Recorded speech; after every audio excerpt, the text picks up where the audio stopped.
Hello everyone, hope you all are doing good. So today I am here with the next topic that is balanced diet. तो balance diet जैसे कि आप सबको पता है कि बैलेंस डाइट क्या होती है। ऐसी डाइट, ऐसा फूड जो हम बैलेंस अमाउंट में लेते हैं। बैलेंस अमाउंट मीन्स उसमें प्रॉपर न्यूट्रिशंस होने चाहिए, उसमें प्रॉपर कार्बोहाइड्रेट्स होने चाहिए, प्रॉपर फैट्स होनी चाहिए। मीन्स हर एक चीज़ हमें प्रॉपर अमाउंट में मिलनी चाहिए हमारी बॉडी के लिए, उसको हम बोलते हैं balance diet. Then comes the 7 components of balance diet. कौन कौन से होते हैं? Carbohydrates, proteins, fats, fibres, vitamin, minerals and water. तो इसको हम ब्रीफली डिस्कस करेंगे। पहले तो हम कहते हैं कि बैलेंस डाइट क्यों चाहिए, क्योंकि हम कई बार देखते हैं हम शादियों में जाते हैं या कोई और गैदरिंग होती है, तो इसमें क्या होता है हम बहुत ज़्यादा खाना खा लेते हैं अपने प्लेजर के लिए, हमें बहुत खुशी मिलती है। बट क्या हमने कभी सोचा है कि उसमें न्यूट्रिएंट्स हैं, विटामिन हैं जो हमारी बॉडी के लिए अच्छे हैं? नहीं। तो इसलिए बैलेंस डाइट बहुत ज़रूरी है ताकि हम वही खाना खाएं जो हमारे लिए अच्छा है। Calories and lifestyle. अब कैलोरीज और लाइफस्टाइल एक दूसरे से किससे रिलेटेड है?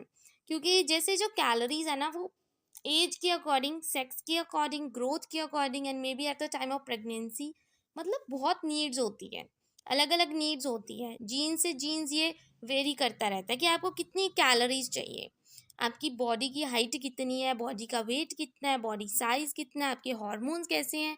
ये सब चीज़ें, अगर आपको बॉडी को एनर्जी चाहिए तो आपको कैलोरीज पता होनी चाहिए, आपकी बॉडी को कितनी कैलोरीज चाहिए। जैसे कि बताया गया है कि जो मेंस होते हैं उनको 2500 कैलोरीज चाहिए और वुमेन्स को 2000 कैलोरीज। देन कम्स, हम स्टार्ट करेंगे अभी अपने कंपोनेंट से, दैट इज कार्बोहाइड्रेट्स। कार्बोहाइड्रेट्स हम सबको पता है क्या होते हैं, जो कार्बन और हाइड्रोजन से मिलकर बने होते हैं। कार्बोहाइड्रेट्स ओके, शुगरी थिंग्स होती हैं उनको ही बोलते हैं। तो कार्बोहाइड्रेट सिंपल भी होते हैं और कॉम्प्लेक्स भी होते हैं। मीन्स ये मतलब प्रोटीन्स और फैट्स के साथ कार्बोहाइड्रेट्स ऐसा थर्ड मेन एलिमेंट है जो चाहिए ही चाहिए, जो होता ही होता है हर एक फूड और हर एक ड्रिंक में। ठीक है, तो हमारी बॉडी है जो कार्बोहाइड्रेट्स को ग्लूकोज में तोड़ देती है, और जो ग्लूकोज है तो हमें पता है सोर्स ऑफ एनर्जी है वो। सिंपल कार्बोहाइड्रेट्स क्या होते हैं? सिंपल शुगर होती है, ऐसी सिंपल शुगर जो हमें मोस्टली वेजिटेबल्स में देखने को मिलती है, फ्रूट्स में होती है, मोस्टली मिल्क प्रोडक्ट्स में होती है। ठीक है, और ऐसी चीज़ें जो मीठी होती हैं वहाँ पे क्या होती है? Simple sugar. तो कॉम्प्लेक्स कौन सी होती है? कॉम्प्लेक्स वो होती है जो इजीली ब्रेक डाउन नहीं होती। वेजिटेबल्स वगैरह हम खाते हैं, फ्रूट्स खाते हैं, जल्दी डाइजेस्ट होती हैं, मतलब जल्दी ब्रेक डाउन हो जाती है। पर जो कॉम्प्लेक्स वाली होती है ना, जल्दी ब्रेक डाउन नहीं होती, जिससे बहुत ज़्यादा प्रॉब्लम्स आती हैं, शुगर की बीमारियाँ होती हैं।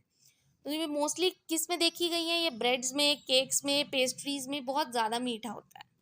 ठीक है, then comes the fat, next component. Fat दो तरह की होती है, सैचुरेटेड एंड अनसैचुरेटेड। ठीक है, तो हमारी डाइट हमें पता है फैट्स हमें कैसे लेनी चाहिए, प्रॉपर अमाउंट में लेनी चाहिए। ठीक है, हर एक चीज़ बैलेंस अमाउंट में होनी चाहिए, कहने का मतलब। तो जो सैचुरेटेड फैट होती है वो क्या होती है? एक्चुअली सॉलिड होती है रूम टेम्परेचर में, और जो सैचुरेटेड फैट है उसका हमेशा नेगेटिव इफेक्ट होता है हमारी बॉडी पे। जैसे हम फैटी मीट खाते हैं, कोई मीट प्रोडक्ट्स हो गए, बटर हो गया, चीज़ हो गया, इससे हमारी बॉडी में फैट आती है, उसको हम सैचुरेटेड फैट बोलते हैं। और अनसैचुरेटेड के थोड़े पॉजिटिव इम्पैक्ट होते हैं, जैसे ऑलिव ऑयल में कोई चीज़ हमने तल के खा ली, सनफ्लावर ऑयल में, ये थोड़े अच्छे होते हैं। तो जिससे क्या होता है, हमारी हेल्थ भी सही रहती है। Then come vitamin and minerals. Vitamin and minerals तो हमें पता ही है कि ज़रूरी है। विटामिन कौन कौन से होते हैं? ए, डी, ई, के, बहुत सारे विटामिन होते हैं। तो मोस्टली सब में क्या होता है, कहाँ से आती है? ग्रीन वेजिटेबल से ही आती हैं। ठीक है, जो हमारी बॉडी को प्रॉपर अमाउंट में चाहिए ही चाहिए। Then come proteins. प्रोटीन्स भी चाहिए, प्रोटीन्स हमें पता है सोर्स ऑफ एनर्जी होते हैं, हमारी बॉडी को चाहिए ही चाहिए। और ये कम से कम 22 अमीनो एसिड्स के कॉम्बिनेशन से बने होते हैं। हमें अपनी प्रोटीन प्रॉपर लेनी चाहिए हमारी डाइट में। सॉल्ट, सॉल्ट हमें पता है ज़्यादा लोगे तो नुकसान, कम लोगे तो नुकसान। सॉल्ट हमारी बॉडी में प्रॉपर अमाउंट में होना चाहिए, वरना हमें पता है कि बहुत सारी प्रॉब्लम्स भी होती हैं, राइट। तो sodium salt, as it is you से सोडियम सॉल्ट की बात होती है, तो वो भी हमारी बॉडी के लिए अच्छा है, बट उसको थोड़ी प्रॉपर यूज़ करना चाहिए, कहने का मतलब in a balanced form. Then the way of cooking. कि अगर हमें खाना खाना है तो उसको कुक कैसे करना है। हम क्या करते हैं, बहुत सारी फ्राइड चीज़ें खाते हैं जिससे हमें फैट्स आती है बॉडी में, प्रॉपर हमें डाइट भी नहीं मिलती, ना प्रोटीन ना विटामिन, कुछ भी नहीं। तो हमें क्या करना चाहिए, उसको प्रॉपर रोस्ट अप और फ्राई करना चाहिए।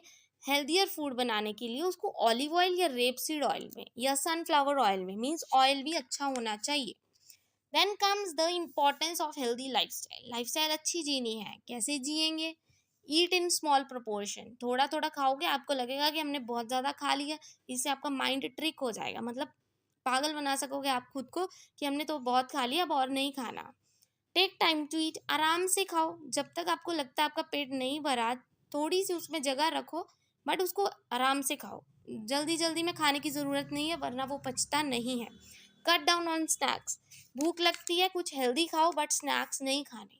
कर्ब योर इमोशनल ईटिंग, कई बार क्या होता है कि जो इंसान होता है ना, खाता रहता है, बहुत स्ट्रेस में खाता है, कई बार बहुत सैड होता है वो भी ज़्यादा खा लेता है, तो इससे क्या होता है, नेगेटिव इफेक्ट्स हो जाते हैं।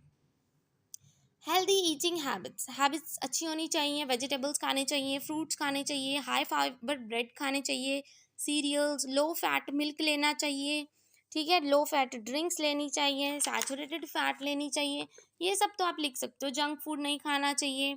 Negative reaction to eating healthier, healthy तो हम खाते हैं, कई बार क्या होता है कि उसका नेगेटिव इफेक्ट हो जाता है। पता है क्या होता है, बिकॉज स्टार्टिंग में एज इट इज़ हमें आदत नहीं होती उस चीज़ को बैलेंस फॉर्म में खाने की। जैसे कोई डाइट लेते हैं, प्रॉपर डाइटिंग पे होते हैं कुछ गर्ल्स वगैरह का, तो आजकल एज यू कैन सी, तो वो क्या करते हैं, डाइटिंग के चक्कर में हेल्दी खाना ही रहने देते हैं। हेल्दी उनको डाइट मिलती ही नहीं है, तो स्टार्टिंग में उनको बहुत ज़्यादा प्रॉब्लम्स आती हैं, ठीक है, हेडेक होता है, एनर्जी कम लगती है उनको, ठीक है, गैस की इशू हो जाती है, हेडेक्स, क्रेविंग्स होती हैं उनको हर चीज़ को लेके, मतलब डिस्कम्फर्ट फील होता है।